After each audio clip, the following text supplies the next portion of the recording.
Doctors of থাগোনামিক্সের পর এবার আমরা দেখতে পেলাম পাংকোকনামিক্স। সো গাইজ, আজকের স্ম্যাকডাউনটি শেষ হয়ে গেছে। কি হলো আজকের স্ম্যাকডাউনে সমস্ত কিছুই থাকবে আজকের এই ভিডিওতে।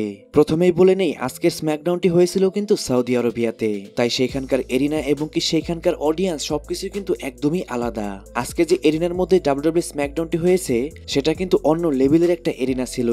এই এরিনার মধ্যে যে সমস্ত এলইডি ছিল সেগুলো দেখে কিন্তু একদমই রেসেলমেনিয়ার কথা মনে পড়ে যায়। এই জন্যই গাইজ, সৌদি আরবিয়ার মতো টাকা খরচ করা কিন্তু অন্য কেউই পারবে না। যাই হোক গাইজ, এখন আসি মেন টপিকে। আজকের স্ম্যাকডাউনের শুরুতেই কোডি রোডস রিংয়ে আসে। কোডি রোডস যখনই কিছু বলতে যাবে তখনই সেখানে র্যান্ডি অর্টনের মিউজিক হিট হয় এবং র্যান্ডি অর্টন রিংয়ে চলে আসে। যখনই সেখানে র্যান্ডি অর্টনের এন্ট্রেন্স হচ্ছিল, অডিয়েন্সরা র্যান্ডি অর্টনকে সেই পরিমাণ চেয়ার করছিল এবং সেখানে সবাই লাউডলি র্যান্ডি অর্টনের থিম সং গাইছিল, যেটা আমার কাছে মনে হয় এই পর্যন্ত বেস্ট র্যান্ডি অর্টনকে চেয়ার করছিল অডিয়েন্সরা। সেইখানে র্যান্ডি অর্টন বলে, তোমরা কি গত সপ্তাহে মানডে নাইট ট্রতে কোডি রোডস এবং জেউসের মধ্যে ম্যাচ দেখেছো এবং স্ম্যাকডাউনে আমার এবং সেমিজেনের ম্যাচটি দেখেছো? তারপর র্যান্ডি অর্টন সেমিজেন এবং জেউসের ম্যাচটি নিয়ে অনেক বেশি প্রশংসা করে, কিন্তু গাইস এরপরে যে জিনিসটা হয়ে যায় সেটা কিন্তু এই পর্যন্ত কখনোই আমরা দেখতে পাইনি। হঠাৎ করেই সবকিছু বন্ধ হয়ে যায়। সেই সময় টিভি স্ক্রিনে লেখা ওঠে যে ব্রডকাস্টে একটা কোনো সমস্যা হয়েছে, যার কারণে সেখানে প্রায় আধা ঘন্টা অ্যাড চলতে শুরু করে। ডাব্লিউডাব্লিউ হিস্টোরিতে এই পর্যন্ত কিন্তু এর আগে কখনোই হয়নি। এরকম স্ম্যাকডাউনের শোতে প্রায় আধা ঘন্টা ব্রডকাস্টে বিঘ্ন ঘটা এর আগে মনে হয় না কখনোই হয়েছে। এই আধা ঘন্টার মধ্যে কি হয়েছে এবং কোডি রোডস এবং র্যান্ডি অর্টনের সেগমেন্টই বা কি হয়েছে সেটা আমরা জানতে পারিনি। তারপর যখনই সেখানে ব্রডকাস্টিং শুরু হয়, আমরা সেখানে দেখতে পাই জিমি উসো এবং জেসির মধ্যে ওয়ান অন ওয়ান ম্যাচ চলছে।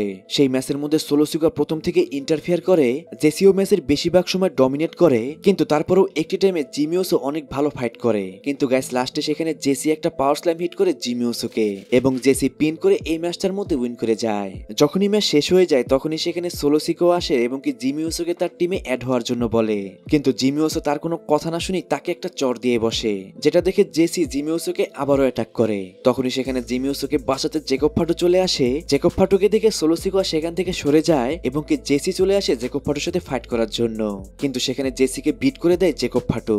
এরপর জেকব ফাটু এবং জিমি উসো দুজনে একে অপরের সাথে কথা বলতে যাচ্ছিল, ঠিক তখনই সোলো সিকোয়া আবারও চলে আসে, যা দেখে জিমি উসো সোলো সিকোয়াকে একটা সুপার কিক হিট করে দেয়।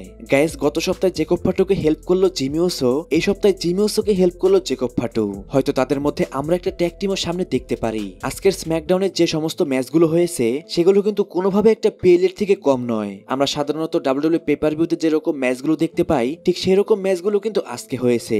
সবগুলো ম্যাচের মধ্যে সুপারস্টাররা তাদের বেস্টটা দিয়েছে। কিছুদিন ধরেই একজন ইউটিউবারকে দেখছি, সে সবসময় সৌদি আরবেতে যে রেসলিংটা হচ্ছে সে পছন্দ করছে না। সে সবসময় বলছে যে সৌদি আরবেতে রেসলিং হচ্ছে সেখানেই বা কি হবে। ভাই, আমি তোর নামটা নিচ্ছি না, তুই শুধু সৌদি আরবের গ্যালারিটা একবার দেখ। এরকম গ্যালারি একমাত্র ডাব্লিউডাব্লিউ বড় বড় পিএলইতেই আমরা দেখতে পাই। এছাড়াও আজকে যে স্ম্যাকডাউনে যে সমস্ত ম্যাচ হয়েছে সেগুলো কিন্তু একদমই টপ লেভেলের ম্যাচ। সৌদি আরবিয়া ডাব্লিউডাব্লিউ কে যে পরিমাণ টাকা পে করে, তাই ডাব্লিউডাব্লিউ কে বাধ্য হয়ে হলেও এরকম ম্যাচ ডেলিভার করতেই হয়। তারপর জুলিয়া ভার্সেস জেলিনা ভেগার মধ্যে ওমেন ইউএস চ্যাম্পিয়নশিপ ম্যাচ শুরু হয়ে যায়। দুইজনই এই ম্যাচটার মধ্যে অনেক ভালো ফাইট করে, কিন্তু গাইস শকিংলি এই ম্যাচটার মধ্যে জুলিয়া জেলিনা ভেগাকে পিন করে উইন করে যায় এবং সে হয়ে যায় নতুন ইউএস চ্যাম্পিয়ন। এটা কিন্তু গাইস দেখতে গেলে অনেকটাই শকিং ছিল, কারণ একটা স্ম্যাকডাউনের শোতেই একটা ইউএস চ্যাম্পিয়নশিপ টাইটেলও কিন্তু হাত বদল হয়ে গেল, যেটা এইখানে কেউ এক্সপেক্ট করেনি। তারপর কুইন অফ দ্য রিং টুর্নামেন্টের দুজন ফাইনালিস্টের একটা সেগমেন্ট হয়। সেই সেগমেন্টে স্পেশালি সেরকম কিছু থাকে না। আজকা জেড কার্গিলকে বলে, তোমার কাছে পাওয়ার রয়েছে কিন্তু আমার কাছে রয়েছে এক্সপিরিয়েন্স। এরপর তাদের মধ্যে ঝামেলা শুরু হতেই যাবে, তখনই সেখানে নিয়মি চলে আসে। নিয়মি এসেই বলে, আমার কাছে যা রয়েছে এটাই হলো পাওয়ার, আমি যে কোনো সময় যাকে খুশি তাকে চ্যালেঞ্জ করতে পারি। তারপর সে জেড কার্গিলকে পার্সোনাল অ্যাটাক করতে শুরু করে। নিয়মি জেড কার্গিলকে বলে এর আগে সে কিভাবে জেড কার্গিলকে অ্যাটাক করেছিল, এছাড়াও বিয়াঙ্কা ব্লেয়ার এবং তার টিমকে সে কিভাবে ভেঙেছিল সে এইখানে সে বলতে শুরু করে, যা শুনে Z Kargil out of control হয়ে যায়। জেড কার্গিল আস্কাকে ধাক্কা দিয়ে সে নিয়মিকে মারতে যায়, যার কারণে আস্কা সেখানে পড়ে যায় এবং সে সেখান থেকে উঠে জেড কার্গিলকে অ্যাটাক করে। গাইস, নিয়মি এবং জেড কার্গিলের মধ্যে যেরকমটা ঝামেলা আমরা এখনো দেখতে পাচ্ছি, মনে হয় তাদের মধ্যে আমরা আবারও ম্যাচ দেখতে পাবো। তারপর ব্যাকস্টেজে অ্যাডম পিয়ার্স এবং নিকোল ডিসকে আমরা দেখতে পাই। সেখানে তাদের সাথে কথা বলতে আসে অ্যালেক্সটার ব্ল্যাক, কিন্তু হুট করে সেখানে ঢুকে যায় আরটুথ। আরটুথ এসেই বলে, আমি জনসনের সাথে ফাইট করতে চাই। কোথায় জন সিনা? কিন্তু নিকোল ডিস বলে, আজকে জন সিনা তোমার সাথে ফাইট করতে পারবে না, কারণ আজকে জন সিনা আসবে শুধু সিএম পাঙ্কের জন্য। কিন্তু আরটুথ সেখানে বলে, আমি তো এখানে শুধু জন সিনার জন্যই এসেছি, তাই আমি জন সিনার সাথে ফাইট করতে চাই। চাই, এটা বলে সে সেখান থেকে চলে যায়। কিন্তু তার এই ভাব দেখে অ্যালেস্টার ব্ল্যাক বিরক্ত হয়েছে সেটা আমরা বুঝতে পারি। তারপর ডিআইওয়াই, আন্ড্রাদে এবং কি রে ফিনিক্সের মধ্যে একটা ট্যাগ টিম ম্যাচ শুরু হয়ে যায়। যখন দুজন টেকনিশিয়ান এবং দুজন হাই ফ্লাইং সুপারস্টার একে অপরের সাথে ফাইট করে, তাহলে সেই ম্যাচটা কেমন হতে পারে একবার ভেবে দেখুন। এক কথায় বলতে গেলে আজকের স্ম্যাকডাউনের মধ্যে এই ম্যাচটা বেস্ট ছিল। আমি এই পর্যন্ত যতগুলো সেরা ম্যাচ দেখেছি তার মধ্যে এটাও একটি হবে। ম্যাচের প্রথমে জনি গার্গানোর পায়ের মধ্যে ইনজুরি হয়ে যায়, কিন্তু তারপরও জনি গার্গানো পুরো ম্যাচের মধ্যেই ইনজুরি নিয়েই ফাইট করে, যা কিনা সত্যি প্রশংসা করার মতো। দুইটি টিমই তাদের বেস্টটাই দেয় এই ম্যাচের মধ্যে। নিঃসন্দেহে এই ম্যাচটা যে কোনো শোয়ের মেইন ইভেন্ট করতে পারত। ডিআইওয়াই তাদের ফিনিশার হিট করে রে ফিনিক্সকে। তারপর যখন চ্যাম্পা রে ফিনিক্সকে পিনফল করতে যায়, সেখান থেকেও কিক আউট করে দেয় রে ফিনিক্স। তারপর আন্ড্রাদে এবং রে ফিনিক্স দুইজনই তাদের ফিনিশার হিট করে চ্যাম্পাকে। এরপরে আন্ড্রাদে পিন করে এই ম্যাচটার মধ্যে উইন করে যায়। তারপর জন সিনা এবং সিএম পাঙ্কের পাইপ বম সেগমেন্ট সম্পর্কে আমাদের দেখানো হয় সেই সেগমেন্টের হিস্ট্রি। কিন্তু যখনই সেই ভিডিও প্যাকেজটা শেষ হয়ে যায়, তখনই মাইকেল কল এবং ওয়েব ব্যারেডের সামনে দিয়ে একজন মাস্ক পরা লোক চলে আসে রিং এর মধ্যে। তারপর আমরা দেখতে পাই সেই লোকটা আর কেউ নয়, সেটা হলো আরটুথ এসেই বলে, জন সিনা তুমি কোথায়, এখনই রিং এ আসো, আমার সাথে ফাইট করো। কিন্তু জন সিনা তো সেখানে আসে না। আমরা দেখতে পাই আরটুথের পিছনে অ্যালেক্সটার ব্ল্যাক দাঁড়িয়ে রয়েছে। এইটা আরটুথ বুঝতেই আরটুথকে একটা ফিনিশার হিট করে দেয় অ্যালেক্সটার ব্ল্যাক। আর গাইস, হয়তো আমরা নেক্সট উইক আরটুথ ভার্সেস অ্যালেক্সটার ব্ল্যাক এর মধ্যে একটা 1-on-1 ম্যাচ দেখতে পাবো। তারপর স্ট্রিট প্রফিট ভার্সেস ওয়ার 6 এর মধ্যে একটা ট্যাগ টিম ম্যাচ শুরু হয়ে যায়। ম্যাচটি শুরু হতে স্ম্যাকডাউনের যতগুলো ট্যাগ টিম রয়েছে তারা সবাই রিং এর আশেপাশে চলে আসে। এর কারণ হচ্ছে তারা কেউই চায় না ওয়ার 6রা এখানে ট্যাগ টিম চ্যাম্পিয়ন হোক। আর গাইস, এই ম্যাচটা ছিল কিন্তু ট্যাগ টিম চ্যাম্পিয়নশিপ ম্যাচ।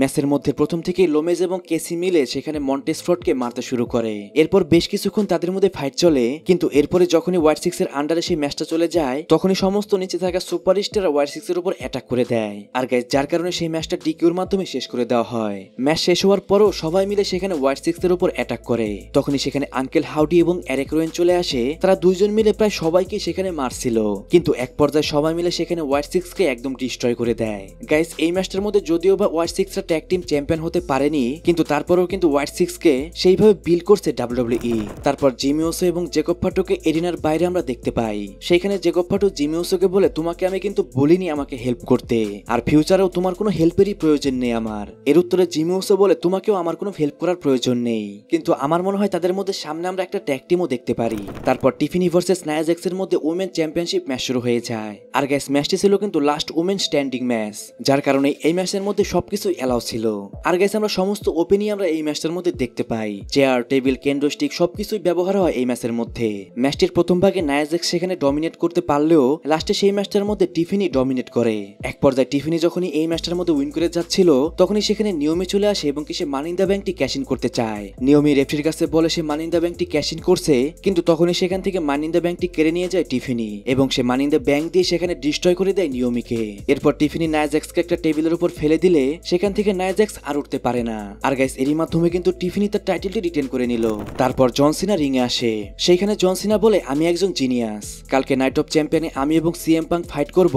সেখানে সিএম পাঙ্কের কোনো চান্সই নেই সেই ম্যাচটার মধ্যে উইন করার। যখনই জন সিনা এই কথাটি বলে, তখনই সেখানে সিএম পাঙ্কের মিউজিকটা হিট হয় না, তখন সেখানে হিট হয় ডাক্তারস অফ থাগোনোমিক্স এর মিউজিক, যা দেখে অডিয়েন্স তো দূরের কথা, জন সিনাও একদম হতবাক হয়ে যায়। আর গাইস, একদম ডাক্তারস অফ থাগোনোমিক্স হয়ে চলে আসে সেখানে সিএম পাঙ্ক। কিন্তু শক করার বিষয় হলো কি জানেন, আগে যখন জন সিনার হাতের মধ্যে একটা আংটির মতো ছিল যেখানে লেখা ছিল ওয়ার্ল্ড ফ্রি, সেখানে সিএম পাঙ্কের হাতে ছিল লেখা কিন্তু ড্রাগ ফ্রি, যেটা কিন্তু সত্যি একটা কন্ট্রোভার্সি ক্রিয়েট করতে পারে। আর গাইস, এটা দেখতে কিন্তু একদম ফানিও লাগছিল। সিএম পাঙ্ক রিং এ এসে বলে, এটা হলো পাঙ্ককনামিক্স। আর গাইস, তারপরে কিন্তু সিএম পাঙ্ক র‍্যাপ করা শুরু করে দেয়। সে তার প্রোমোর মধ্যেই একের পর এক র‍্যাপ ঢুকাতে শুরু করে দেয়, যা কিন্তু গাইস দেখতে গেলে অনেকটাই কুল লাগছিল। সিএম পাঙ্ক জন সিনার মুভি ক্যারিয়ার এবং কি বাতিস্তার মুভি ক্যারিয়ার নিয়ে কথা বলে। এছাড়াও সিএম পাঙ্ক জন সিনাকে বলে, তুমি একজন ডিসি সুপারস্টার হলেও তুমি কখনোই আমার লেভেলে আসতে পারবে না, কারণ আমি বেস্ট ইন দ্য ওয়ার্ল্ড এমনি হইনি। তুমি একজন ফ্রড এবং কি তুমি একজন চামচা। তুমি এইভাবে 17 টাইম ওয়ার্ল্ড চ্যাম্পিয়ন হয়েছো। আর গাইস, এখানে কিন্তু জন সিনাকে আর কারো চামচা বলা হয়নি, জন সিনাকে মিস্টার ম্যাকম্যানের চামচা বলা হয়েছে। সিএম পাঙ্ক আজকে যখন কথা বলছিল, জন সিনা কিন্তু একদমই হতবাক হয়ে দেখছিল শুধু। জন সিনা তার উত্তরে কোনো কথাই বলতে পারেনি। আর দেখতে গেলে অনেক ছোট একটা সেগমেন্ট হলেও এটা কিন্তু দেখার মতো একটা সেগমেন্ট ছিল। তাই গাইস, বলতেই হবে, যখন দুজন লেজেন্ডের মধ্যে ফিউড হয়, সেই ফিউডটা ইন্টারেস্টিং না হওয়ার মতো কোনো কারণই থাকে না। গাইস, জন সিনা এবং সিএম পাঙ্কের ফিউডটা আপনার কাছে কেমন লাগছে অবশ্যই কমেন্টে জানান। আর গাইস, এরপরে আজকের স্ম্যাকডাউনটিও শেষ হয়ে যায়। আজকের স্ম্যাকডাউনটি আপনার কাছে কেমন লেগেছে সেটাও কমেন্টে জানান। সো গাইস, আজকের ভিডিও এই পর্যন্তই। রেসলিং সম্পর্কে সমস্ত নিউজ এবং আপডেট জানার জন্য চ্যানেলটিকে সাবস্ক্রাইব করবেন।